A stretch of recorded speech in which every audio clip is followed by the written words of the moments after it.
The Jim and Terry Show, the Terry less Jim show. There's more Terry than there is of Jim in this show because Jim is not here.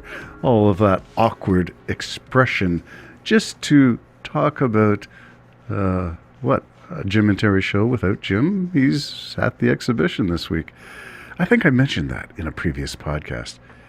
An awkward opening. Awkward. The theme of a Wigmore Allen Gibbons tune, a snippet, will ensue.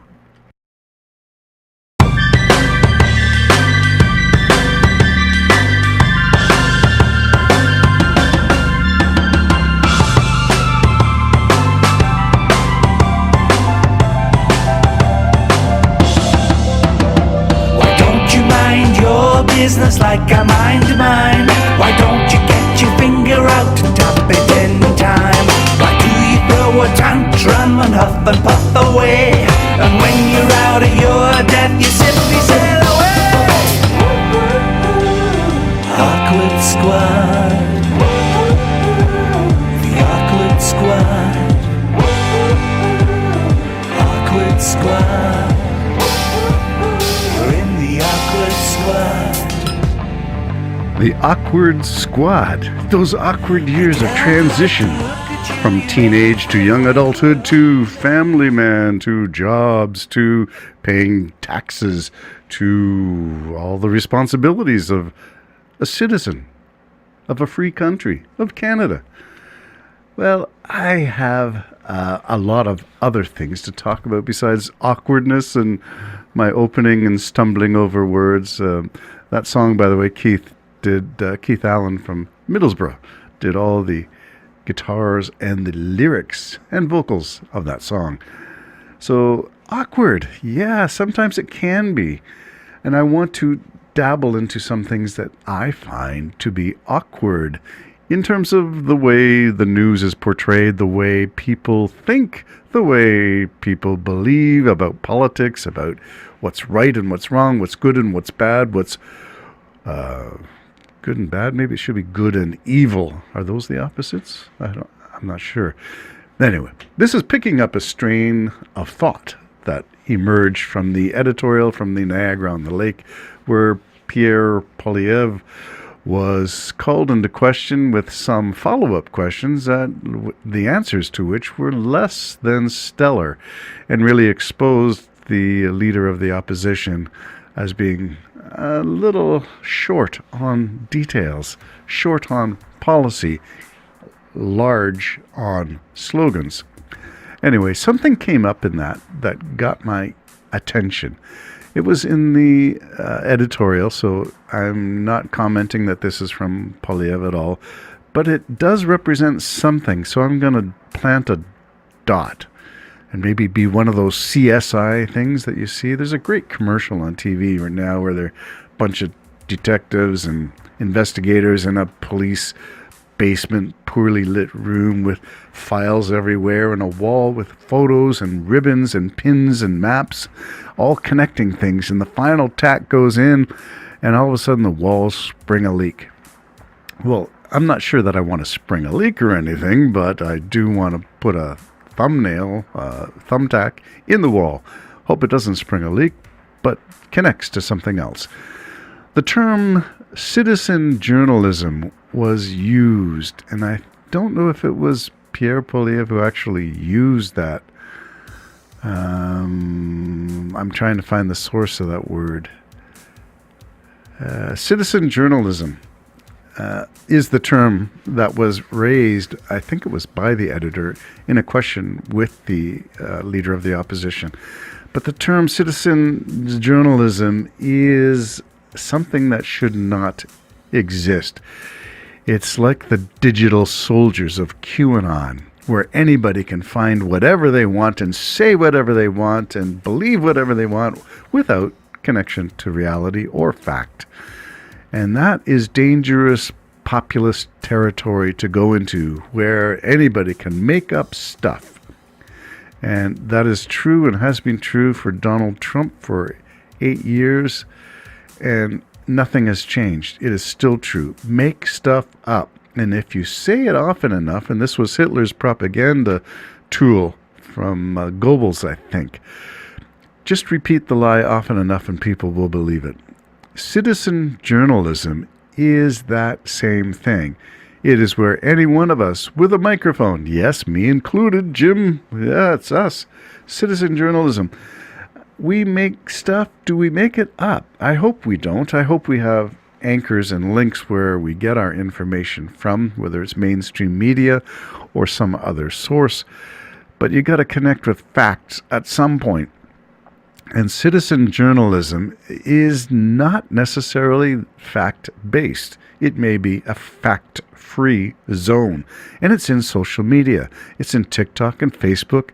And these posts, which are sort of like pseudo-news, are created by amateurs. They're not trained journalists. Not that, you have to be trained to ask questions, but journalism is a precise trade. And you wouldn't want an amateur doing your plumbing, your electricity, your carpentry. You would want someone trained in the trade.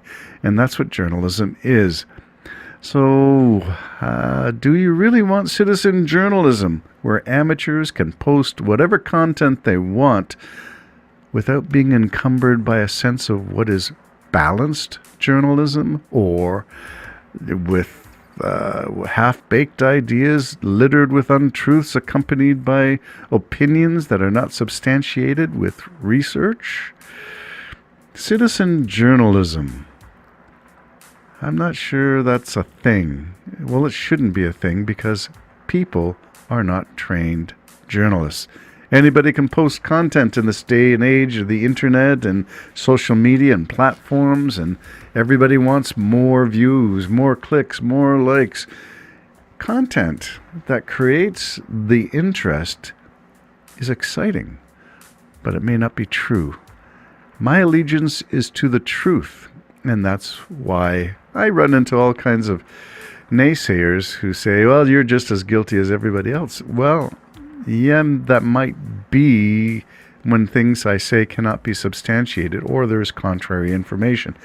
And where that happens, I hope listeners write in a comment and say, you said something there. I'm not sure that that's true. Here's a link to something else that has another point of view. Entertaining points of view, holding things that seem to be in contrast in tension. Tension meaning the stress between two things that seem to be opposing. That's where you get ideas that really iron sharpening iron. It's where sparks fly, and in that spark is some degree of fanning the flames of truth. Not hatred, not animosity, not vitriol. When we hold different opinions, we are forced to defend our opinion. And that is the process that intrigues me. How we defend what we say. How we defend what we believe. So I'm a little concerned about this term citizen journalism because it implies that, well, anybody can do it. And as I said with electricity and carpentry and plumbing, not anybody can do it. Ask me about plumbing and torches and soldering and joints, and I cannot do it. I'm not trained. Maybe if I spent more time practicing, I would get better at it, but I don't do enough of it. Citizen journalism is like that. Everybody has an opinion. Everybody can make up content, and the more spicy your content, the more clicks, likes, shares you will get. Unless you're the Jim and Terry Show, in which we really don't care about clicks, likes, and shares. We're doing our own thing as retired guys because we have an interest in getting together for a coffee and getting together to talk about the latest news. Have you heard? We get together because we're friends, even though our ways have parted geographically and our ways have parted theologically and perhaps even parted politically. It doesn't mean that you can't be friends, and that's the important thing. You can truly be different birds of a feather, but you can still be friends. And that's what I enjoy. At this point in my life, it's not about finding community with like-minded people because, if you all believe and read and talk the same way, that's not really anything but a whole bunch of people who are the same. I like The Assortment of Divergence. A great movie. And I like the idea of inclusion, which is a great thought. And it's funny, I'll take this little aside here to address something my good friend Jim said when he got his little shorts in a bit of a knot a podcast or two ago when we talked about the opening ceremony of the Olympics and came to a disagreement. Inclusion exists as a policy because the existing society, hiring practices, business practices, does not include. And that goes the same for Christianity. It is exclusion that has defined Christianity, not inclusion. It is not the big tent. It is the very narrow gate that defines Christianity and probably most of the traditional faiths, the great belief systems of humanity. And I'm thinking inclusion. Yeah, that's what I would like, to include more people in the conversation, to include more people in the benefits of tax distribution. We're all paying tax, some perhaps avoiding paying taxes. Let's make it a little more equitable. Tax reform, I'm all for that. Is there a better way? Well, Trudeau has lowered tax rates in the 9 years he has been in office, and I think that's an important thing to note. What would Poilievre do? I'm not sure, but I think Axe the Tax is really just talking about carbon tax, believing that if he did this, it would suddenly lower everyone's tax benefit. Well, I can tell you as one who receives the carbon tax rebate, I am pretty grateful for that amount as it comes in unexpectedly. I'm always amazed. What? The government is giving me money instead of me holding out my money and watching the government take it from me. There are some good things to be had.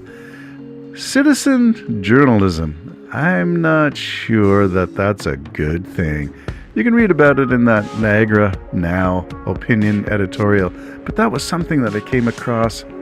Anybody can be a journalist. Anybody can be a teacher. How many years? I heard that one for all 37 years of my teaching career.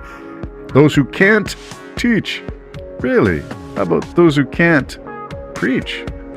Yeah, it's easy to point the finger, wag the tongue, wag the tail, wag the dog. So much. The Jim and Terry Show, signing out. Bye-bye.